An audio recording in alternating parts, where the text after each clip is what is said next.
ya Tuhan, Engkaulah pelita hidup kami yang menerangi jalan-jalan kami. Tanpa Engkau kami tidak berarti apa-apa.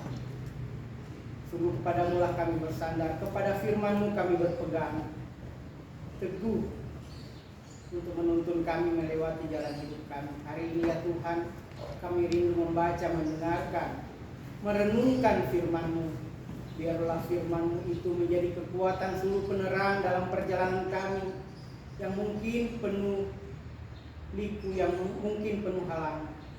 Biar bersama-Mu kami percaya kami bisa menjalani. Biarlah firman-Mu menjadi bagian dalam hidup kami sehari-hari. Dalam nama Tuhan Yesus kami siap mendengar firman-Mu. Amin. Amin. Shalom. Shalom. Puji Tuhan, ini kita bertemu lagi perdana ya untuk setelah memasuki masa perkuliahan, karena kita Gereja Santosa Asih Jemaat Kampus IKSM Jakarta. Jadi di daerah Jabodetabek ini ada beberapa gereja Santosa Asih. Ada Gereja Santosa Asih Jemaat Sunter Jakarta Utara, ada jemaat Gereja Santosa Asih Jemaat Tanah Merah masih di Jakarta Utara. Di Bekasi ada Gereja Santosa Asih Jemaat Bekasi Jawa Barat. Dan kita ini Gereja Santosa Asih Jemaat Kampus IKSM. Jadi jemaat adalah kita semua dan orang-orang yang terpanggil untuk bersekutu bersama-sama dengan kita saat ini. Puji Tuhan, kita bertambah jemaat. Dalam hal ini mahasiswa baru yang kemarin sudah selesai orientasi prabakti mahasiswa. Selamat datang di Gereja Santosa Asih Kampus IKSM Jakarta. Dan seperti yang sudah disampaikan oleh Pak Pastor Senior tadi, bahwa gereja ini punya visi yang besar. Punya visi yang besar yang tentu saja dari Tuhan ditanamkan untuk kita menjangkau, bukan untuk bekerja melaksanakan apa yang menjadi kehendak dan rencana Tuhan. Kehendak dan rencana Tuhan itu sangat besar, sangat banyak, dan tentu saja tidak bisa dikerjakan oleh satu orang atau hanya kelompok-kelompok orang. Ini merupakan pekerjaan yang besar, yang merupakan hasrat atau keinginan kehendaknya Tuhan untuk dilaksanakan bukan hanya oleh sekelompok orang tertentu, tetapi oleh seluruh orang yang menyebutnya orang percaya. Semua terpanggil untuk melaksanakan kehendak Tuhan, visi dan misinya yang daripada Tuhan, amanat agung daripada Tuhan.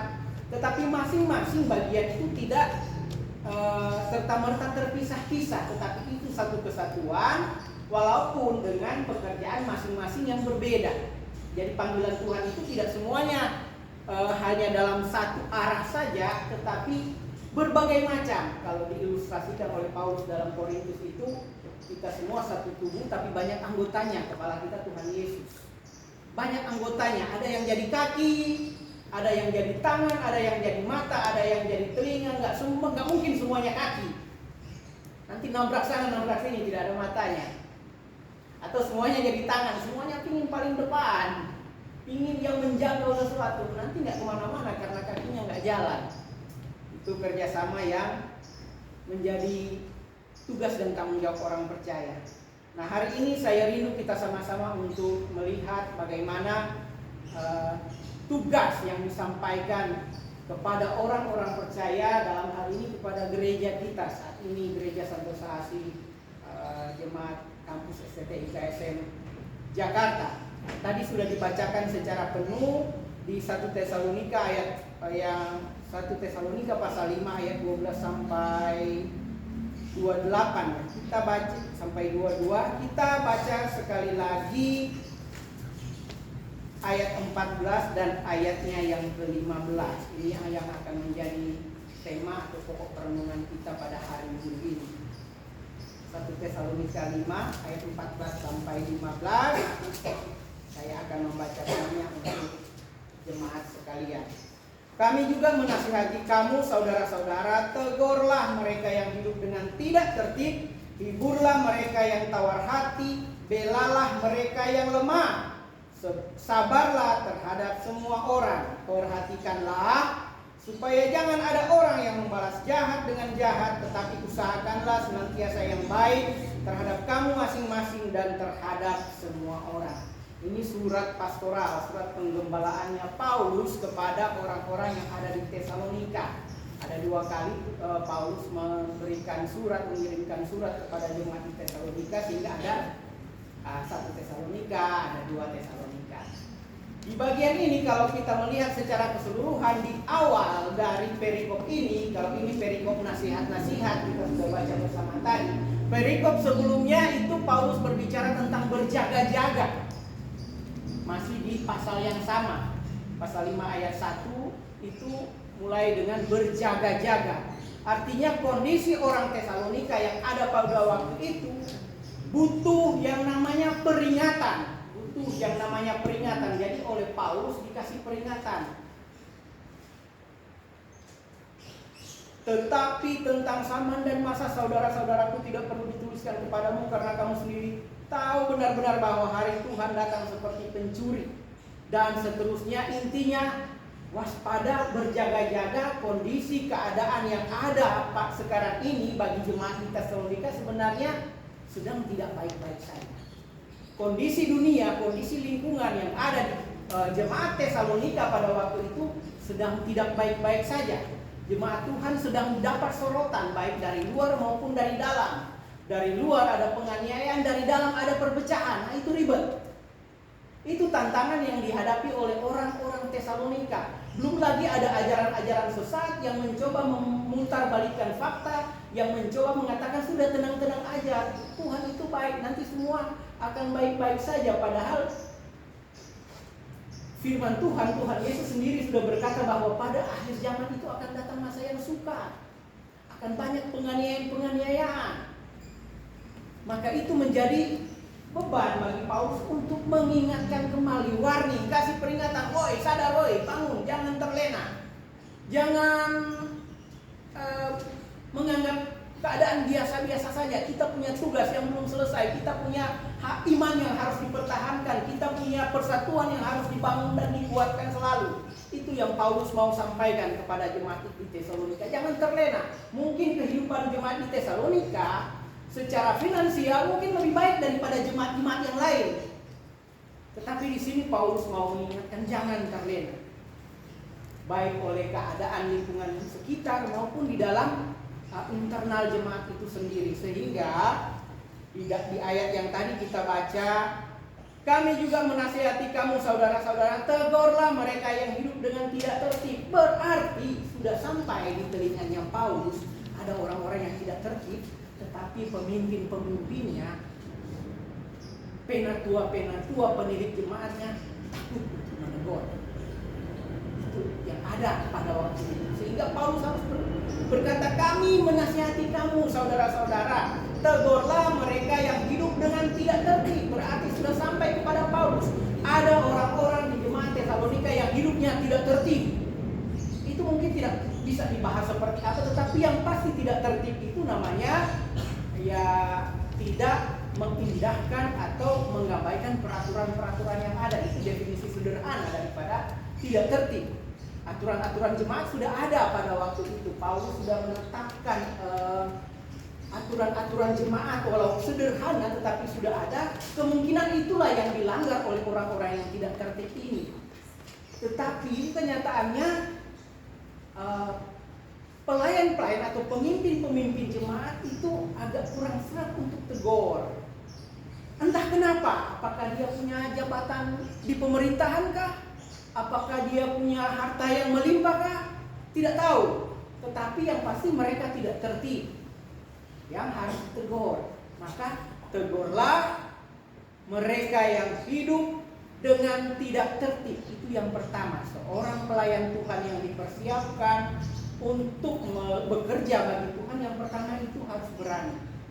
Yang pertama itu harus berani, harus tegas dengan apa yang sudah menjadi kehendak Tuhan. Tegurlah yang tidak tertib.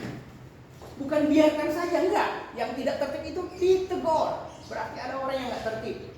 Kasih tegur artinya bukan arti kita menghukum, enggak. Sebelum masuk kepada hukuman itu ada yang namanya teguran. teguran. Jadi kasih tahu teguran itu, kamu sudah salah. Yang benar itu namanya menegur. Menegur itu bukan hanya sekedar kritik tanpa alasan.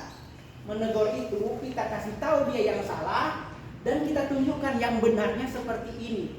Jangan cuma bilang kamu salah. Terus yang benar gimana? Ya terserah kamu, pokoknya salah. Jangan hanya mengkritik tanpa alasan itu. Jadi Paulus menegur, mengatakan kepada pemimpin-pemimpin jemaat di Tesalonika, tegurlah. Dalam arti kasih tahu mereka yang benar seperti apa. Kalian sudah melakukan yang salah, yuk kita kembali ke jalan yang benar sama-sama. Itu teguran yang benar.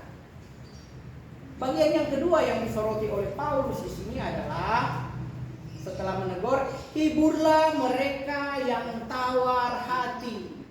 Berarti setelah ada orang-orang yang tidak tertib, di sana juga ada orang-orang yang tawar hati. Kalau tadi orang yang tidak tertib itu melanggar aturan, ini orang yang tawar hati. Tidak melanggar aturan, tetapi tidak melakukan apa-apa. Tawar hati, tidak punya semangat, tidak punya tujuan, ya udah kayak hilang di perjalanan gitu ya. Kamu kemana kamu? Nggak tahu. Kenapa kamu di sini? Nggak tahu juga. Tiba-tiba saya sudah di sini. Terus mau ngapain kamu ke depan? Entahlah, saya udah nggak punya niat apa-apa lagi untuk hidup. Tawar hati. Berarti ada orang yang melanggar peraturan, ada orang yang tawar hati yang nggak tahu mau ngapa-ngapain. Yang ya apa ya? Tawar hati, udah tidak ada harapan hidup, tapi masih hidup. Apatis. Ya udahlah, ini kan semuanya seperti ini, ya udahlah. Nggak usah lah, ini Tuhan kok. Tuhan kan baik, pasti semua masuk surga. Ya nggak sih? Ya udah, kita nggak usah nginjil, Tuhan itu baik. Ya udahlah. Atau ngapain saya kerja sih, kan ada orang lain yang ngerjain. Nggak usah lah saya. Siapalah saya nggak bisa. Iya benar, saya nggak bisa. Udah biar aja dia yang bisa. Giliran ini orang lain bisa. Orang yang tawar hati itu, ya udahlah dia bisa, kenapa harus saya? Itu orang tawar hati begitu. Kalau dia disuruh ngerjain sesuatu, kalau dia nggak bisa, dia langsung, ya udah saya nggak bisa, siapalah saya. Ya udahlah, memang begini saya, dia bisa kok, dia aja. Ketika teman-teman yang lain juga tidak bisa, dia tetap tawar hati. Ya udahlah, temanku yang itu aja nggak bisa, apalagi saya, siapalah saya. Intinya tawar hati, nggak bisa ngapa-ngapain. Paulus nasihatkan, diapain mereka? Ya udah ditendang keluar jemaat, nggak usah lah. Jemaat kami tidak butuh orang yang tidak bersemangat begitu, tidak. Tetapi harus dihibur, hiburlah mereka yang tawar hati, kasih penghiburan, kasih penguatan, kasih nasihat. Yo, kita sama-sama. 2 hari lalu atau 3 hari lalu ya, kami ketemu dengan para calon pengurus senat mahasiswa. Kan sudah ada beberapa orang kandidat. Sebenarnya banyak kandidat, tetapi berdasarkan kriteria tersaringlah sekian. Kemudian, ada berapa orang waktu itu ya. Nanti kalian salah satu akan terpilih jadi ketua senat mahasiswa. Yang sudah yang tawar hati. Janganlah saya. Ada yang begitu, jadi nggak mau, ya udahlah, nggak usah, katanya jangan saya ngikut aja. Masalahnya semuanya ngomong begitu. Jadi siapa dong? Harus ada kan, kalau semuanya ngomong begitu. Kalau kita tidak mendengarkan nasihat Paulus, ya udahlah, nggak usah lah ya udah kita perguruan tinggi kita nggak usah ada SEMA, ya udahlah. Tetapi kan kita, Paulus bilang hiburlah mereka, kasih penguatan, kasih arahan. Kemudian saya kasih arahan, ya udahlah, kan ini yang namanya pengurus SEMA itu kerjanya nggak masing-masing, kerjanya nggak sendiri. Itu sistemnya kolektif kolegial kalau bahasa kerennya. Itu keputusan bersama, nggak satu orang ketua itu hanya ketok palu, tetapi berdasarkan pekerjaan bersama-sama. Siapapun bisa jadi, yang penting kerjasama. Dibuat itu secara demokrasi, pemilihan oleh seluruh mahasiswa supaya apa? Supaya yang memilih itu turut bertanggung jawab. Ini pilihan kalian, ini kesepakatan kalian, yuk tolong bantu dia. Oh begitu ya, ya udahlah. Akhirnya ada yang bersedia, walaupun masih agak malu-malu waktu itu kan. Tapi pas mereka visi misi, wah meyakinkan sekali. Ada yang mie ayam, iya. Mie ayam gratis, so siapa yang menjadikan? Enggak ya. Para audiens yang mengharapkan. Tetapi itulah kalau ada tawar hati, ya udah kita hibur. Yang tawar hatinya kita kasih penguatan, kita kasih pengertian. Disinilah peran seorang hamba Tuhan. Siapa yang ada di sekitar kita? Lihat sekeliling kita. Kita saling menguatkan. Tidak bisa dipungkiri bahwa setiap semester kita berkurang mahasiswanya.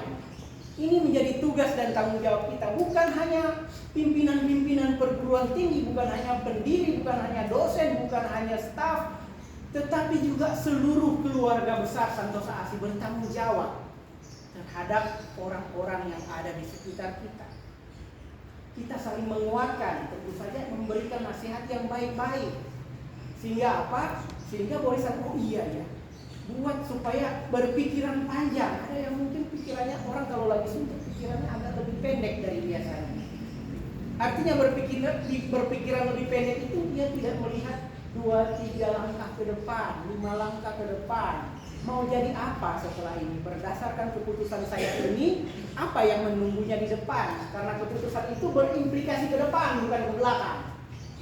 Keputusan kita hari ini menentukan kita besok. Keputusan besok menentukan besoknya lagi. Yuk, kita beri arahan. Kalau kita mungkin masih kita sendiri yang tawar hati, berarti kita harus cari bantuan yang tepat. Jangan cari bantuan yang kurang tepat. Tawar hati kenapa? Mungkin kita ada masalah dengan keluarga, ada masalah dengan keuangan, ada masalah dengan hubungan kita dengan teman-teman kita, relationship kita bermasalah. Yuk, cari tempat yang tepat untuk bisa membimbing, menghibur kita, menguatkan kita. Cari tempat yang tepat, jangan cari tempat yang salah. Karena kadang kita ada masalah di rumah, kita nggak dapat tempat yang tepat, kita curhatnya ke sesama kita yang tidak tepat, lawan jenis, pacar, atau siapa orang yang dekat, kita rasa dekat, kita rasa nyaman, kemudian kan biasanya mulai dari curhat-curhatan. Oh, curhat-curhatan, nah dia sangat perhatian, ternyata kaulah segalanya, ujung-ujungnya lah kaulah segalanya, apapun yang kau minta aku berikan. Akhirnya terjerumus. Yang lemah menguatkan yang lemah, yang makin lemah. Akhirnya hilang. Harusnya kita, orang-orang yang ada di sekitar, peka dengan teman kita. Siapa teman berbicara kita, siapa teman bercanda kita, siapa teman berdoa kita, siapa teman untuk bersama-sama tumbuh. Yuk kita saling menguatkan. Circle yang baik kita bangun, saling menguatkan. Yang tawar hati ini berkaitan dengan yang selanjutnya. Belalah mereka yang lemah. Orang yang lemah jangan diinjak. Bela mereka. Banyak orang lemah yang gak bisa bicara, jangan suruh dia diam. Malah, oh baguslah kamu gak bisa bicara, ya udah biar saya yang bicara. Jangan seperti itu. Orang yang lemah kita harus bela. Ketika teman kita dibully karena kelemahannya nggak bisa, kan orang masing-masing berbeda kemampuannya. Ketika tidak bisa, jangan ya udah itulah kamu, ngapain juga kamu di sini, kamu nggak pas. Jangan. Belalah mereka yang lemah. Bela. Karena itu sesama kita. Saling menguatkan, saling membela tentu saja dalam hal yang benar. Dan yang paling terakhir, sabarlah terhadap semua orang. Ini kuncinya. Sabar. Sabarlah terhadap semua orang. Itu karena kapasitas, kemampuan orang berbeda-beda. Kepada Tesalonika Paulus bilang sabarlah. Jadi seorang pemimpin jemaat itu bukan hanya harus tegas menegur, bukan hanya menghibur dengan baik, bukan hanya membela yang lemah, tetapi yang paling terakhir merangkum, memasuk di seluruh aspek itu adalah sabarlah terhadap semua orang. Nah ini kesabaran ini kalau ditarik ke zaman sekarang, kesabaran ini kayaknya sesuatu yang mulai berangsur-angsur punah. Manusia sekarang hidup di zaman yang sangat cepat. Adakah di antara kita yang merasa ini kok tiba-tiba tersadar COVID-19 berarti akhir 2019, 2020, Maret 2 Maret 2020 masuk Indonesia secara resmi. Dengan begitu banyak hiruk-pikuk, dan sekarang udah lewat 2020 sekarang. Banyak orang yang tersadar, begitu cepatnya waktu berlalu. Sebenarnya waktu itu tetap sama. Waktu itu tetap 24 jam. Menurut ilmu pengetahuan memang ada kecepatan bertambah, tapi sepersekian detik per tahun. Tidak berpengaruh signifikan. Tetapi orang-orang yang hidup di bumi merasa semakin hari semakin cepat. Panitia Opram kemarin nggak nyangka ya udah selesai Opramnya ya. Padahal sebelum Opram mereka penuh dengan kekhawatiran, penuh dengan perjuangan, penuh dengan kepusingan, mikirin atas, mikirin bawah. Tapi sekarang sudah lewat. Waktu berlalu begitu cepat, terasa cepat sekarang. Bukan karena perputarannya makin cepat, tidak, tetapi manusia yang terlalu sibuk akhir-akhir ini. Terlalu sibuk. Masalahnya terlalu sibuk itu berdasarkan penelitian, banyak yang terlalu sibuk karena ngurusi urusan orang lain daripada urus diri sendiri. Jadi sebenarnya sibuknya kita sehingga tak terasa waktu sudah habis, sebagian itu kita habiskan bukan ngurusin diri kita, tapi ngurusin orang lain, sehingga waktu terasa, kok saya nggak ada waktu istirahat ya? Kok istirahat 8 jam, 6 jam sehari itu kok kurang ya? Sehingga mahasiswa sudah selesai melaksanakan tugas sampai jam 10, kok terasa kurang ya? Saya bablas sampai jam 12 sampai jam 1 karena banyak urusan yang tidak selesai. Bablas ya. Bablas harusnya tidur jam 10, tidurnya jam 1, ujung-ujungnya harusnya bangun jam 4, ya bangunnya jam 7. Jadi bablas juga tidurnya. Dengan alasan terlalu sibuk, banyak sekali urusan saya. Tetapi kalau kita pilah-pilah, kebanyakan kita ngurus urusan orang lain daripada urus diri sendiri. Iya nggak sih? Semoga tidak ada sih, mungkin penelitiannya di luar sana.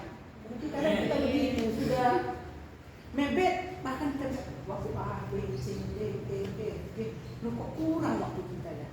Padahal Jokowi juga punya jam yang sama, 24 jam sehari. Tapi bisa diatur dengan baik. Ada yang ngaturin, ya udah kita aturin waktu kita sendiri. Kadang kalau bangun pagi itu agak susah. Tiba-tiba kalau pagi itu waktunya lebih cepat terasa, iya nggak? Biasa pagi dari jam 5 sampai jam 7 sampai jam 8 itu waktunya cepat sekali jalan. Ada yang merasa begitu nggak? Giliran mulai jam 2 ke jam 3 itu agak lambat jalannya. Terasa, tetapi itu kan perasaan kita saja. Scroll status orang itu makan waktu loh. Tiba-tiba sudah 5 menit, 10 menit, nggak terasa, kita pikir kita jalurnya cuma beberapa detik. Padahal udah 5 menit, udah gitu tiba-tiba masuk notifikasi berita dari Kompas lah, dari TikTok lah, dari mana lah, kita scroll lagi, kita baca lagi. Habislah 10 menit, setengah jam. Tiba-tiba kita tersadar teman kita sudah mandi semua siap kuliah, kita belum ngapa-ngapain. Ada yang begitu? Nggak ada. Nggak ada yang aku. Itu contoh menghabiskan waktu. Kita terlalu sibuk, katanya kita sibuk sekali, padahal sibuk ngurusin urusan orang lain, bukan mengurusi diri kita sendiri, kuliah, pelayanan. Sehingga terkadang di luar sana orang-orang pelayanan persiapannya on the spot persiapannya ya. Jadi ibadah jam 9, persiapannya jam 9 kurang 15. Ada yang begitu. Karena mungkin dengan kesibukan masing-masing. Saya cerita pelayanan saya dulu, gereja kecil yang di Jatinegara, itu pemimpin jemaatnya sudah bilang kalau mau jadi WL lagunya sudah harus masuk 2 minggu sebelum, kalau enggak gagal kalau jadi WL. Jadi ada ketegasan seperti itu, sehingga yuk persiapannya maksimal. Walaupun gereja kecil persiapannya maksimal, harusnya bisa kita terapkan dalam pelayanan kita masing-masing. Persiapan yang maksimal, pangkas hal-hal yang tidak perlu. Apa sih yang nggak perlu? Oh ini tidak perlu, kurang perlu, ini bisa ditunda ke depan. Jadi efektifkan waktu yang ada. Di dalam semuanya itu sabarlah terhadap semua orang. Ayat 15, perhatikanlah supaya jangan ada orang yang membalas jahat dengan jahat, tetapi kalahkanlah kejahatan dengan kebaikan. Kalau di Roma itu masih dari Paulus. Di sini tetapi usahakanlah senantiasa yang baik terhadap kamu masing-masing dan terhadap semua orang, kebaikan. Apa sih yang kita harapkan semua? Penelitian berkata bahwa orang punya kecenderungan untuk berbuat jahat. Iya. Tetapi itu yang nampak. Sebenarnya di dalam diri orang ada benih-benih kebaikan yang itu kalau ditutup sebenarnya ada. Kalau ditanya masing-masing ke hati kita yang paling dalam, mau nggak kita berbuat jahat? Atau apakah kita mau berbuat baik kepada orang lain? Pasti saya mau yang baik, saya mau yang baik. Tapi kok kejahatan yang muncul, itu yang perlu kita renungkan. Perhatikan hidup kita, jangan jadi batu sandungan, jangan jahat kepada orang lain. Terus kalau orang jahat kepada saya, ada seorang peneliti bagian psikososial melihat bahwa salah satu ajaran original dari Tuhan Yesus adalah kasihilah musuhmu dan berdoalah bagi orang yang menganiaya. Itu ajaran original Tuhan Yesus, tidak didapati ajaran keagamaan manapun. Kalau berbaik kepada orang yang berbuat baik itu ada dimanapun, agama manapun itu selalu ada perbuatan baik. Tetapi secara spesifik berbuat baik kepada orang yang tidak baik kepada kita, malah kita mendoakan kebaikannya, itu ajaran original dari Tuhan Yesus. Tidak ada di ajaran manapun sebelum dan sesudahnya. Ini harusnya menjadi roh, menjadi penggerak dalam kehidupan kita. Yuk kita berbuat baik, berlaku baik. Kalau ada orang jahat, ya udah doakan dia supaya dia jadi baik. Terus kalau yang tadi tegurlah dia, kita tegur bukan untuk menghukum dia, bukan untuk menjatuhkan dia, tetapi membuat dia jadi lebih baik. Saya tutup dengan ilustrasi yang mungkin kita sudah pernah dengar bersama tentang seseorang yang ke gereja. Tiba-tiba HP-nya berbunyi, dia lupa silent. Apa yang terjadi? Dari mimbar ditegurlah sama pendetanya kan. Ada jemaat tolong ini, Anda tidak serius dalam ibadah. Sudah ditegur dari depan jemaatnya. Kira-kira apa yang dilakukan oleh jemaat yang lain? Semua mata tertuju kepadanya. Salaman pun dengan mata yang seolah-olah dia yang sangat paling berdosa karena HP-nya bunyi saat ibadah. Dia tertuduh, dia malu. Dan apa yang terjadi? Minggu depannya nggak mau lagi dia ke situ. Malu. Semua pada nuduh dia, semua cap dia tidak baik, tidak disiplin. Mulai dari mimbar sampai mungkin kosturnya seperti itu. Ya udah, dia merasa tidak nyaman di tempat itu. Malam berikutnya dia ke bar, stres mungkin pekerjaannya. Dia sentuhlah salah satu gelas jatuh, takut dia, takut ditegur. Dan seperti di gereja. Tapi yang ada malah waitersnya datang bawa disapu, dibersihkan. Ya udah Pak, nggak apa-apa, kami yang bersihkan. Datang orang, kenapa bro, ada masalah? Ceritalah dia kan, dia disanggup. Udah nggak apa-apa, biasalah itu. Akhirnya dia jadi nyaman di situ. Ujung-ujungnya dia lebih senang ke bar daripada ke gereja. Terkadang kita secara tidak langsung tidak menjadi berkat bagi orang lain. Mungkin kita pikir itu berkat dengan menunduk, merendahkan orang-orang tertentu. Mungkin kita pikir itu berkat. Tetapi kita tidak melihat secara kedalaman orang ini perlu ditegur, orang ini perlu dihibur, atau orang ini perlu dibela. Itu yang kita butuh hikmat daripada Tuhan sehingga kita tidak menjadi batu sandungan. Kebaikan yang kita berikan mungkin orang lain belum tentu merasakan itu baik. Tetapi yuk kita sama-sama saling menguatkan sehingga kita tidak jadi batu sandungan bagi sesama kita. Mahasiswa baru, lihat sekelilingmu, ini proses yang sangat beresiko di awal-awal karena dari berbagai daerah disatukan dengan latar belakang budaya, kebiasaan keluarga masing-masing. Kita coba persatukan, pasti akan ada gesekan-gesekan. Tetapi ayo kita saling menilai apa yang baik dari teman kita, apa yang baik dari budaya teman kita. Itu yang kita sama-sama mau gunakan, kita menjadikan itu bahan yang mempersatukan kita. Pasti ada gesekan, bukan tidak. Bertahanlah, karena di tempat ini kalian akan dibentuk, dibimbing. Bukan tidak ada kekurangan, banyak kekurangan.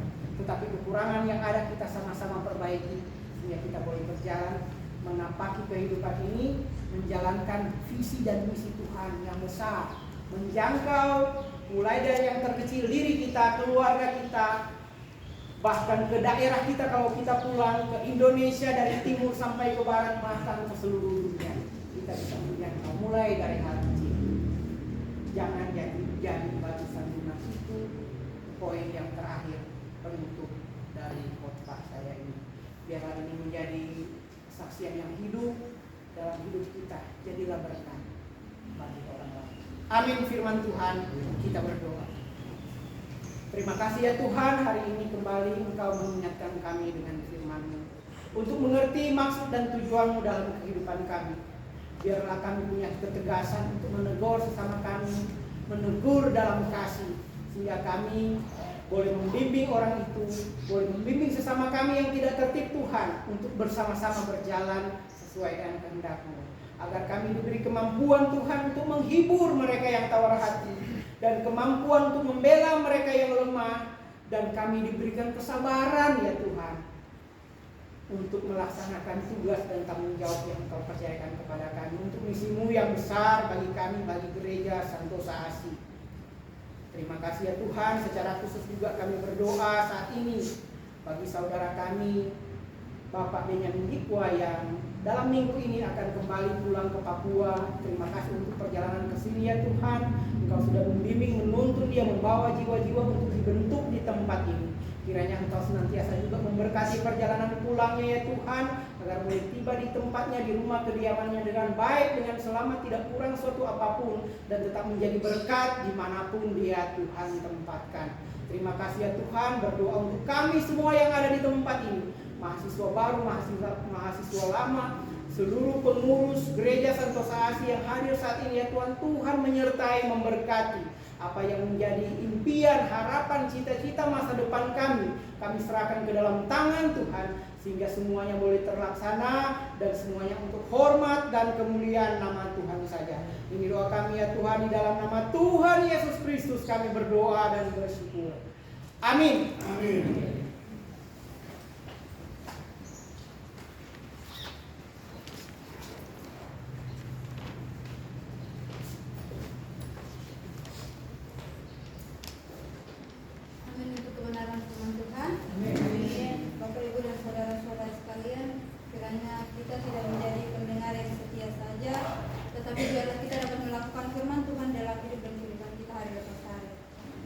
Kita dapat saling menguatkan satu sama lain dan selalu bersabar dalam segala hal.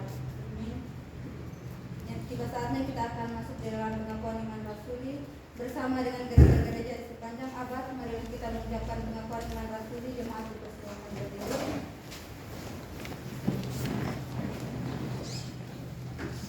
Aku percaya kepada